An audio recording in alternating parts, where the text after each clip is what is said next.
Friend, Delhi चलाओं का स्वागत है। दोस्तों, हम आज बात करेंगे सीडीएसएल के बारे में। दोस्तों, सबसे पहले देखेंगे सीडीएसएल का फुल फॉर्म क्या है। सीडीएसएल यानी सेंट्रल डिपॉजिटरी सर्विसेज लिमिटेड है। सीडीएसएल को Bombay stock exchange, state bank of India, bank of Baroda, standard chartered bank, union bank of India, axis bank और एचडीएफसी बैंक द्वारा संयुक्त रूप से प्रमोट किया जाता है। दोस्तों, ये एनडीएसएल के बाद भारत के पब्लिक सेक्टर में दूसरी सबसे लोकप्रिय डिपॉजिटरी सर्विस है। दोस्तों, पुराने समय में स्टॉक और सिक्योरिटी को फिजिकल रूप में रखा जाता था। इसके परिणाम स्वरूप सीडीएसएल को डिपॉजिटरी सर्विस सर्टिफिकेट को भौतिक रूप से संभालने और इनके करंट अकाउंट होल्डर के नाम पर परिवर्तन करने के लिए ट्रांसपोर्टेशन जैसी सेवाएं प्रदान नहीं करता है। दोस्तों, सीडीएसएल का गठन वर्ष 1999 में एक प्राथमिक काम के साथ किया गया था, जिसमें शेयर, स्टॉक और सिक्योरिटी के डीमटेरियलाइज फॉर्म और सर्टिफिकेट दोनों को रखा गया था। दोस्तों, देश भर में 1700,000 साइट के माध्यम से इनके पास 1,78,12,144 एक्टिव डीमैट अकाउंट का नेटवर्क है। दोस्तों, नए आंकड़ों के अनुसार कुल 599 स्टॉक ब्रोकर सीडीएसएल के जुड़े हुए हैं। इस डिपॉजिटरी को हाल में बीएसई स्पेस में कुछ प्रमुख मान्यता मिली है। दोस्तों, सीडीएसएल से संबंधित कुछ आंकड़े यहाँ दिए गए हैं, जिनके बारे में आपको अवश्य जानकारी होनी चाहिए। जैसे कि इन्वेस्टर अकाउंटर है 1,78,12,144, इक्विटी सिक्योरिटीज़ है 12,511, नंबर ऑफ डिपॉजिटरी पार्टिसिपेंट है 599, number of branches with live connectivity है 211, number of cities with live connectivity है 105, number of location with live connectivity है 303। दोस्तों, इसके बाद देखेंगे सीडीएसएल कैसे काम करता है। दोस्तों, सीडीएसएल भी बैंक के समान कार्य करता है, लेकिन ये पैसे नहीं रखता, बल्कि ये लोगों के शेयर और सिक्योरिटीज़ को अपने पास रखता है। दोस्तों, इसलिए एक ट्रेडर या निवेशक के रूप में जब आप शेयर मार्केट से सिक्योरिटीज या स्टॉक खरीदते, तो आपका ब्रोकर की डिपॉजिटरी के साथ संबद्धता के आधार पर उन शेयरों को रखा जाता है। दोस्तों, बॉम्बे स्टॉक एक्सचेंज या किसी अन्य एक्सचेंज के एक सदस्य के माध्यम से एक शेयर खरीदने पर और अन्य सदस्यों को उचित भुगतान के बाद स्टॉक डिजिटल रूप में डीपी या सदस्य के डिपॉजिटरी पार्टिसिपेट को ट्रांसफ़र कर दिया जाता है।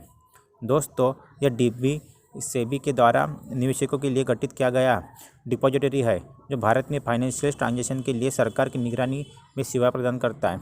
दोस्तों, डिपॉजिटरी पार्टिसिपेंट डीपी एक बैंक खाता धारक को बीओ बेनिफिशियरी ऑनर सिक्योरिटी को जारी करने वाली कंपनी सीडीएसएल बेनिफिशियरी ऑनर के ब्रोकर और स्टॉक एक्सचेंज के बीच एक ब्रिज का काम करता है। दोस्तों, सेंट्रल डिपॉजिटरी सर्विसेज लिमिटेड ने डीपी को पूरे भारत में सिक्योरिटीज़ के डिजिटल रूप में अपनी समस्या का समाधान पाने में निवेशकों की मदद करने के लिए अधिकार दिया है। दोस्तों, अब बात करेंगे डीमैट खाता। सीडीएसएल की सेवा के लाभ उठाने के लिए डीमैटेरियलाइज्ड खाता खोलना अनिवार्य है। खाता खोलने के लिए बैंक द्वारा लागू किए जाने वाले केवाईसी नियम डीमैट खाता खोलने के लिए ज़रूरी है। दोस्तों, यह डीमैट खाता न केवल सीडीएसएल की सेवाएं का लाभ उठाने के लिए है, बल्कि आजकल स्टॉक और सिक्योरिटीज़ में ट्रेडिंग करने के लिए भी महत्वपूर्ण है। दोस्तों, ये सिक्योरिटीज़ की डिजिटल सर्विस के लिए सभी फाइनेंशियल ट्रांजैक्शन का हिस्सा और माध्यम बन गया है। दोस्तों, एक बैंक खाते की तरह इसका भी एक डीमैट खाता नंबर होता है और केवल खाताधारक ही डीमैट खाते से सिक्योरिटीज़ को जोड़ या हटा सकता है। दोस्तों, सीडीएसएल के कुछ उदाहरण हैं। दोस्तों, सीडीएसएल के कॉन्सेप्ट को समझने के लिए एक उदाहरण को देखते हैं। किसी भी बिजनेस डे के दौरान रिलायंस कंपनी के 1000 शेयरों की खरीदारी के लिए स्टॉक मार्केट एक्सचेंज के सदस्यों को किसी विशेष रेट पर शेयरों के दाम के साथ साथ व्यक्ति को ब्रोकरेज का भुगतान करना पड़ता है। दोस्तों, खरीदी गई राशि का भुगतान करने पर उस शेयरों को T+1 ट्रेडिंग +1 दिन में सदस्य के डीमैट खाते में ट्रांसफ़र कर दिया जाएगा। यह सिक्योरिटीज़ का ट्रेडेड डे और दूसरा वर्किंग डे है। दोस्तों, यदि बेनिफिशियरी ओनर या शेयर खरीदने वाला व्यक्ति इसे बेचना चाहता है, तो वह ब्रोकर या स्टॉक एक्सचेंज के सदस्य के साथ सेलिंग ऑर्डर को प्लेस कर सकता है और इसे मार्केट में बेच सकता है। दोस्तों, शेयरों को बेचने पर बीओ अपने डीमैट खाते से बेचे गए शेयरों को हटाने के लिए एक एडवाइजरी स्लिप पर साइन करता है। दोस्तों, एक बार जब साइन वेरिफिकेशन हो जाता है, तो शेयर खाते से हटा दिए जाते हैं और ब्रोकर शेयर के बदले एक्सचेंज से पेमेंट प्राप्त कर लेता है और उस राशि को बीओ खाते में जमा कर देता है। दोस्तों, अब देखेंगे सीडीएसएल के शुल्क क्या है।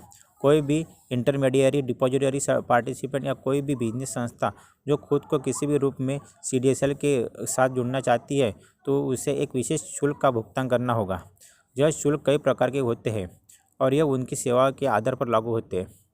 दोस्तों, सूचीबद्ध जारीकर्ता के लिए वार्षिक शुल्क नामांकित सिक्योरिटी का न्यूनतम मूल्य है, जैसे कि 5 करोड़ तक रुपये 9,000 है, 5 करोड़ से 10 करोड़ तक रुपये 22,500 है, 10 करोड़ से 20 करोड़ तक 45,000 रुपये है, 20 करोड़ से अधिक को 75,000 रुपये है। और दोस्तों हम देखेंगे बिना सूची वाले जारीकर्ताओं के लिए वार्षिक शुल्क नामांकित सिक्योरिटी का न्यूनतम मूल्य आधारित है। दोस्तों 2.5 करोड़ तक 5,000 है, 2.5 करोड़ से 5 करोड़ तक 9,000 रुपये है, 5 करोड़ से 10 करोड़ तक 22,500 है, 10 करोड़ से 20 करोड़ तक 45,000 है। दोस्तों 20 करोड़ से अधिक 75,000 रुपये है। और डिपॉजिट सर्टिफिकेट का एडमिशन रुपये 1,000 प्रति अलॉटमेंट है। कमर्शियल पेपर का एडमिशन 10,000 प्रति वर्ष है। दोस्तों आप देखेंगे BOID, CA, IPO, FPO, NFO की वेरिफिकेशन के लिए न्यूनतम देखेंगे 10 करोड़ तक रुपये 10,000 है, 10 करोड़ से 100 करोड़ तक रुपये 25,000 है, 100 करोड़ से 1,000 करोड़ तक 50,000 रुपये है और 1,000 करोड़ से अधिक रुपये 1 लाख है। दोस्तों अब देखेंगे दोस्तों आप देखेंगे CDSL की लाभ। दोस्तों सेंट्रल डिपॉजिटरी सर्विसेज लिमिटेड से मिलने वाली लाभ यहाँ दिए गए, जैसे CDSL की सर्विस का लाभ लेने पर सिक्योरिटीज़ को खरीदारी के नाम पर ट्रांसफ़र करने के लिए शेयर सर्टिफिकेट को संभालने और ऐसे मुश्किल कार्य की ज़रूरत यहाँ नहीं पड़ती है। दोस्तों डीमैट खाता सेंट्रल डिपॉजिटरी सेवाओं की प्रमुख विशेषताएँ हैं, जिसमें सिक्योरिटी को डिजिटल या डीमैटेरियलाइज रूप में लंबे समय तक रखा जाता है। दोस्तों बेनिफिशियरी ऑनर के अनुमोदित अप्रूवल और सत्यापित प्राधिकरण वेरिफिकेशन ऑथराइजेशन पर ही उन्हें डीमैट खाते से ट्रांसफ़र किया जा सकता है। दोस्तों कंपनी के घोषणाओं के अनुसार सिक्योरिटीज़ के डिविडेंड और बोनस को ऑटोमेटिक तरीके से डीमैट खाते में जमा कर दिया जाएगा, क्योंकि डीमैट खाते में जमा राशि पर इंटरेस्ट मिलता है। दोस्तों कंपनी का मैनेजमेंट होल्डिंग के रियल टाइम जानकारी प्राप्त कर सकता है और सिक्योरिटी से संबंधित किसी भी प्रकार विवरण में परिवर्तन कर सकता है। दोस्तों CDSL अपनी तकनीकी आर्किटेक्चर में एक टॉप स्टोरेज सिस्टम के साथ एंटरप्राइज क्लास सुपर कंप्यूटर का उपयोग करता है।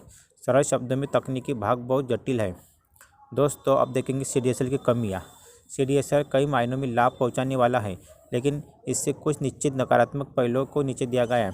दोस्तों ग्रामीण लोग जो शेयर की खरीद पर फिजिकल सर्टिफिकेट रखने के लिए उपयोग किए जाते हैं, वे डिपॉजिटरी सेवा की प्रक्रियाओं के बारे में अधिक जानकारी नहीं रखते। दोस्तों सभी निवेश डिजिटल रूप में होते हैं और डीमैट खाते में सभी वित्तीय लेन देन और उसमें जमा होने वाले धन को सरकार की निगरानी में होना जरूरी है।